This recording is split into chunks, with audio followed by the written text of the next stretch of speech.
J'ai mis à l'envers. Ouais, c'est bon. Ok. Il faut tout ça.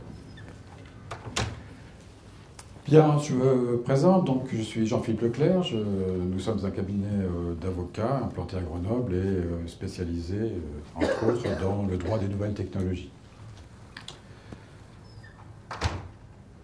Je vais donc vous parler de l'offre SaaS et sous un angle, je dirais, sous l'angle du prestataire SaaS, c'est-à-dire comment surmonter les appréhensions des utilisateurs quant aux risques juridiques que peut présenter l'utilisation d'une solution SaaS.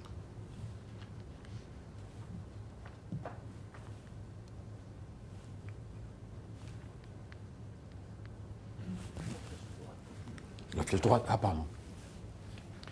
Alors les attraits du SaaS, on les connaît tous, vous les connaissez tous. Hein. Le SaaS, c'est un déploiement extrêmement rapide, pas besoin d'installer, pas besoin d'investir dans une infrastructure informatique, pas besoin de mettre à niveau l'infrastructure informatique, donc avantage déploiement rapide. Souplesse de fonctionnement, puisque les utilisateurs peuvent accéder à la solution SaaS par Internet. Flexibilité parce que l'utilisateur va pouvoir varier en cours de contrat le périmètre et la volumétrie des services en fonction de ses besoins. Coût, la notion de coût est très avantageuse aussi, puisque a priori, on va, plutôt que d'investir dans des redevances, dans des licences, on va simplement payer le service en fonction de la consommation et de l'utilisation que l'on va en faire.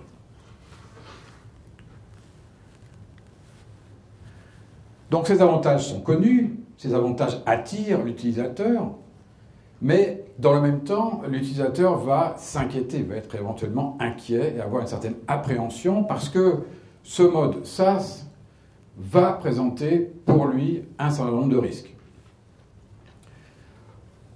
Risque d'atteinte à ces données. Il est clair qu'à partir du moment où les données de l'entreprise, de l'utilisateur, ne sont plus hébergées, sont hébergées sur des serveurs distants, l'utilisateur va avoir des craintes quant à l'atteinte à ces données, à la confidentialité, à l'intégrité, à la perte des données qui ne sont plus hébergées sur ces serveurs, mais sur les serveurs distants. Deuxième crainte, deuxième appréhension, c'est l'indisponibilité du service, qui peut être dramatique pour une entreprise. Cette indisponibilité, elle peut venir de la défaillance de l'infrastructure informatique du prestataire et donc avoir des conséquences dramatiques pour l'utilisateur. Non-qualité du service également, conséquences sans doute très importante ou catastrophique pour un utilisateur si son prestataire SaaS est défaillant parce qu'il est incompétent ou parce qu'il n'a pas mis suffisamment de ressources en jeu. Non-maîtrise des coûts. Alors, dépendant vis-à-vis de son prestataire, eh bien, l'utilisateur va éventuellement être inquiet ou va souhaiter pouvoir éventuellement changer de prestataire, que je dirais, le recours à la solution au mode SaaS ne soit pas forcément définitif, qu'il puisse éventuellement soit changer de prestataire, soit rapatrier la solution en interne. Crainte éventuelle aussi au niveau de la maîtrise des coûts. Il est clair que dans la mesure où on va avoir une facturation à la consommation, le client va vouloir avoir une certaine visibilité sur la manière dont on mesure la consommation de ces services.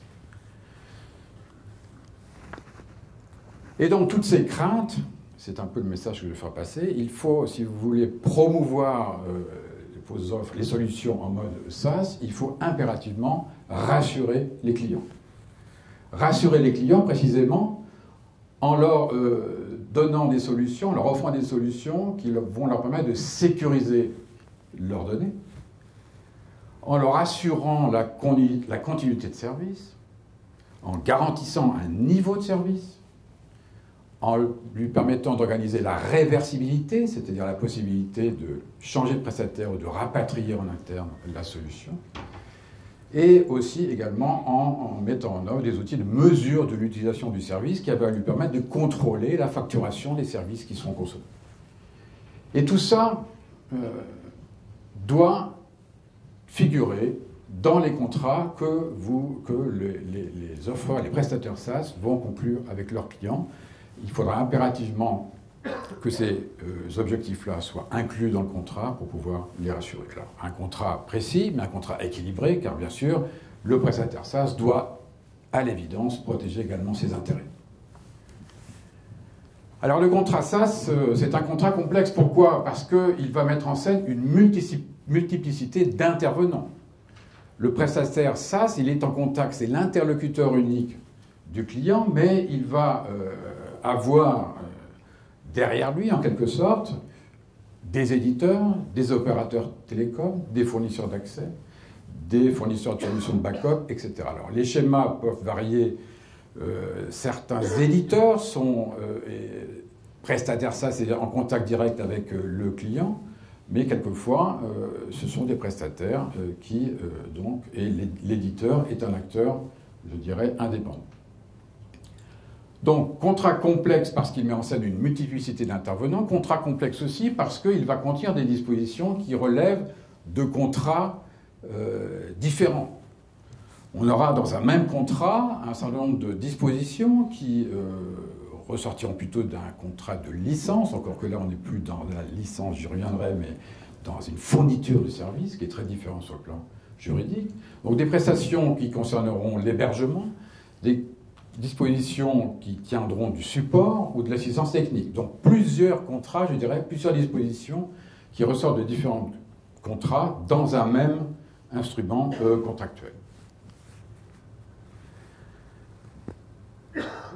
Donc premier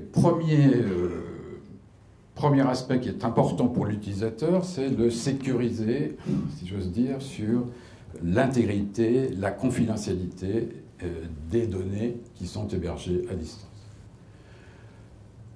Il faudra impérativement que le contrat contienne, il faudra impérativement que le prestataire SaaS démontre qu'il a mis en place toutes les mesures de sécurité nécessaires sur son site d'hébergement. Il faudra également qu'il démontre qu'il a mis en place toutes les mesures pour assurer l'intégralité et la confidentialité des données par le biais de connexions sécurisées, type VPN par exemple. Le contrat devra également organiser la manière dont le client pourra éventuellement demander à auditer le site et l'installation du prestataire SaaS, soit directement, soit par le biais d'un auditeur indépendant. Le contrat contiendra une clause d'audit qui définira les modalités, délai de prévenance, coût, parce qu'effectivement, se posera la question de savoir qui prend en charge ces audits externes. On peut imaginer que si l'audit est satisfaisant, l'audit sera financé par le client. Si par contre il révèle des défaillances, il sera à la charge du prestataire. Pour rassurer toujours le client sur la sécurité de ses données, le contrat devra prévoir devra organiser la traçabilité des actions qui sont effectuées sur les applications par les personnels du client et du prestataire.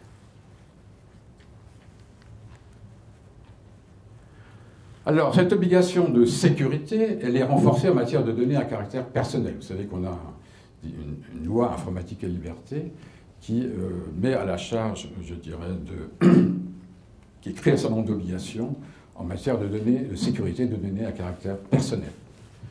En principe, c'est le client qui est ce qu'on appelle le responsable du traitement, qui définit les finalités de ce traitement, qui est en charge de respecter la loi informatique et liberté, et donc de faire toutes les formalités déclaratives éventuelles auprès de la CNIL, et également de remplir son devoir d'information des personnes sur leurs droits d'accès et de rectification, par exemple.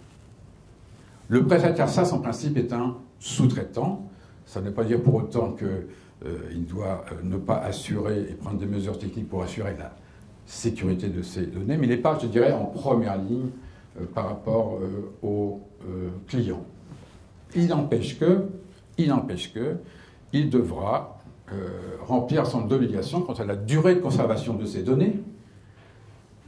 La CNIL impose un certain nombre des durées de conservation pour certaines données, ou énonce le principe que la durée doit être une durée raisonnable par rapport à la finalité de la collecte des données collectées. Le contrat SaaS devra prévoir, toujours dans le souci de rassurer le client, donc j'insiste sur ces clauses qui sont destinées à rassurer les clients, il devra vraiment s'engager à détruire ou à restituer en fin de contrat les données à caractère personnel. Également, devoir de coopération avec les autorités compétentes. Si la CNIL a besoin d'informations ou saisit le sous-traitant, le prestataire SaaS, il devra répondre à ces sollicitations.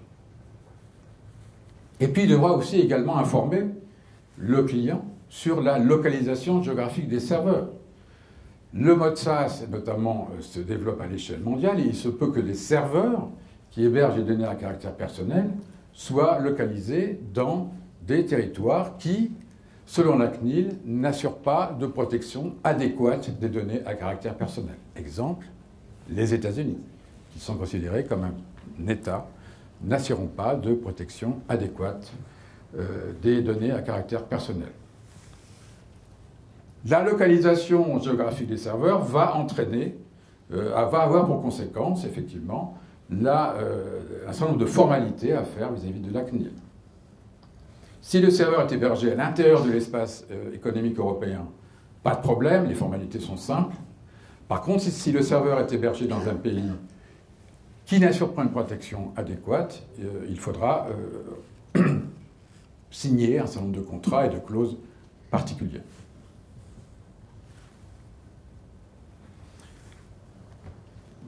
La qualité de service et la continuité de service. Là encore, inquiétude de l'utilisateur, je le rassure en lui assurant que le service va être assuré de manière continue et un service de qualité. Le document clé du contrat SaaS, c'est le SLA, c'est-à-dire c'est le Service Level Agreement ou accord de niveau de service en français. C'est ce qui va faire souvent la différence. Enfin, je veux dire, c'est un document qui est important pour le prestataire SaaS parce qu'il va pouvoir se démarquer de ses concurrents, éventuellement, en assurant vraiment... Alors, qu'est-ce qu'on va trouver dans ce SLA, qui est un document contractuel au même titre que le contrat lui-même, qui est souvent d'ailleurs annexé? Il va définir un certain nombre de critères objectifs qui vont permettre de mesurer le niveau de disponibilité du service, le niveau de performance. Je pense en termes de temps de réponse, taux de disponibilité, par exemple, taux annuel de disponibilité de la solution de 99, quelques % sur l'année, etc., etc. Donc un certain nombre de critères objectifs qui vont permettre de mesurer clairement la qualité de service et qui peut éventuellement donner lieu, alors sinon le prestataire va essayer de résister à ça, mais qui peut donner lieu éventuellement en cas d'écart par rapport à ces critères objectifs au paiement de pénalités. Le SLA peut aussi être un outil d'amélioration du service. Je l'ai déjà vu, dans le cadre d'une relation privilégiée entre un prestataire SaaS et un client, on va développer, on va s'efforcer de faire en sorte que le service s'améliore de manière continue, et ça peut donner lieu non pas au paiement de pénalités, mais au paiement de bonus. Qualité de service, continuité de service, mais quand même, il va falloir que le prestataire SaaS limite ses responsabilités, tente de limiter ses responsabilités. Il peut le faire, nous sommes entre professionnels, et donc le prestataire SaaS peut limiter sa responsabilité. Comment? D'abord, en s'exonérant des responsabilités, ce qu'on appelle des dommages indirects, c'est-à-dire que tout ce qui est perte d'exploitation, perte de contrat, perte de profit. C'est fondamental que cette responsabilité soit exonérée, car vous imaginez qu'une défaillance, une indisponibilité du service d'une solution SaaS vitale pour l'entreprise peut avoir des conséquences financières extrêmement graves. Donc il est important de s'exonérer de ces dommages-là. Mais on peut également aussi la limiter en termes de montant. Puisqu'on est dans un domaine où on va payer non pas des redevances, mais un certain prix pour les services, on va acheter des services à un certain prix, on peut imaginer que la limite de responsabilité, ce soit le montant des sommes, enfin toutes les sommes payées par le client au prestataire SaaS dans l'année qui précède, ou dans les 6 mois qui précèdent la survenance du problème. Dans la mesure où le prestataire SaaS va avoir recours, comme on l'a vu, à un certain nombre de sous-traitants, entre guillemets, il va falloir qu'il organise un effet miroir, c'est-à-dire qu'il ne faut pas qu'il s'engage, qu'il prenne des engagements, je dirais, trop importants avec son prestataire et qu'il ne les répercute pas auprès de ses sous-traitants. Donc il faut que les contrats entre clients et prestataires SaaS et autres intervenants contiennent des dispositions qui permettent d'assurer cet effet miroir. La réversibilité, là aussi, c'est très important. Pour rassurer toujours le client, le contrat devra organiser la possibilité pour le client soit de rapatrier la solution en interne, soit de la transférer sur un autre prestataire. Alors les facteurs déclencheurs, ça peut être la défaillance du prestataire, mais ça peut être aussi simplement la volonté du client à une certaine échéance du contrat de transférer, de mettre en place ce processus de réversibilité. Donc le contrat va devoir organiser les modalités de cette... D'abord, faire en sorte que le prestataire garantisse qu'il va le faire, mais également organise les modalités et la prise en charge de ces opérations de réversibilité.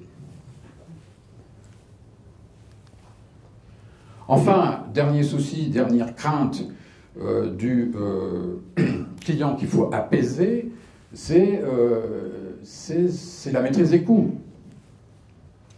Je paye à la consommation, donc je veux savoir ce que je consomme. Je veux que ce soit transparent. Donc il va falloir que le prestataire s'engage dans son contrat à mettre en place des mesures, des outils de mesure de la consommation du service qui va permettre d'assurer la transparence de la facturation et le contrôle budgétaire de l'opération. Alors en conclusion, je voulais vous parler d'un arrêt de la Cour de justice. Vous allez me dire qu'est-ce que vient faire l'arrêt d'un arrêt de la Cour de justice européenne avec le SaaS. Alors, de quoi s'agit-il? La Cour de justice de l'Union européenne a rendu récemment un arrêt qui est très intéressant. Il est très intéressant parce que, effectivement, il a confirmé la légalité de la revente en ligne de logiciels d'occasion. De quoi s'agissait-il? D'un conflit entre Oracle et l'entreprise allemande qui s'appelle Usesoft. Que faisait Usesoft? Elle rachetait à des utilisateurs les licences des clients d'Oracle et, enfin, quand je parle au passé, elle continue de le faire, et elle les revend à ses propres clients. Ses propres clients ayant acquis la licence téléchargent le logiciel à partir du site d'Oracle. Bien sûr, Oracle a fini par s'énerver et a donc saisi les tribunaux allemands. Je vous passe les détails de la procédure. C'est arrivé jusqu'à la Cour de justice européenne. Pourquoi? Que fait la Cour de justice européenne? Elle se prononce sur une interprétation d'une disposition, en l'occurrence d'une directive. Qu'est-ce qu'elle a dit? Que dit cet arrêt? Il dit que on va appliquer au logiciel ce qu'on appelle la théorie communautaire de l'épuisement des droits. Qu'est-ce que c'est que cette théorie? L'auteur d'une œuvre de l'esprit, en l'espèce un éditeur de logiciel, en l'espèce c'est un logiciel, dès lors qu'il a accepté de distribuer son logiciel au sein de l'Union européenne, ça ne vaut que pour l'Union européenne, ne peut plus exercer le contrôle sur la circulation de son œuvre au sein de l'Union européenne. Il perd donc la possibilité d'invoquer son monopole d'exploitation, il perd son pouvoir de contrôler ce que devient un exemplaire de son œuvre, en l'espèce un logiciel. La question qui a été posée, c'était de savoir. Donc ce principe, on le sait, vaut pour les logiciels qui sont distribués, ce qui était ou qui sont distribués sous forme de package, si vous voulez, sur un CD-ROM, puisque ça s'applique à des biens matériels, donc c'est quand même bien matériel, donc ça, il n'y avait pas de problème. La question qui a été posée, c'est est-ce que ce principe-là vaut aussi pour les logiciels qui sont téléchargés à partir d'Internet? Et la réponse, c'est oui. La réponse, c'est que un utilisateur qui a téléchargé un logiciel peut revendre à qui il veut, au sein de l'Union européenne, le logiciel qu'il a téléchargé. La seule condition, c'est qu'il est effectivement payé et que la licence soit pour une durée illimitée. Donc on est dans le cas d'un achat de licence one-shot. J'achète une solution sans durée limitée. Donc, conclusion de tout ça, c'est que cette théorie de l'épuisement des droits vaut pour, effectivement, des biens matériels ou immatériels, mais il ne vaut pas pour les services. Or, le mode SaaS, fondamentalement, c'est un service. On n'est plus dans le domaine de la concession de licence d'utilisation, on est bien, l'opération de mode SaaS est considérée comme une fourniture de services applicatifs. Par conséquent, le prestataire SaaS, les éditeurs ont tout à fait intérêt à promouvoir le mode SaaS pour éviter cet écueil qui consisterait à voir leur logiciel, s'ils étaient en mode traditionnel, être revendus d'occasion, puisque maintenant, c'est possible. Je vous remercie.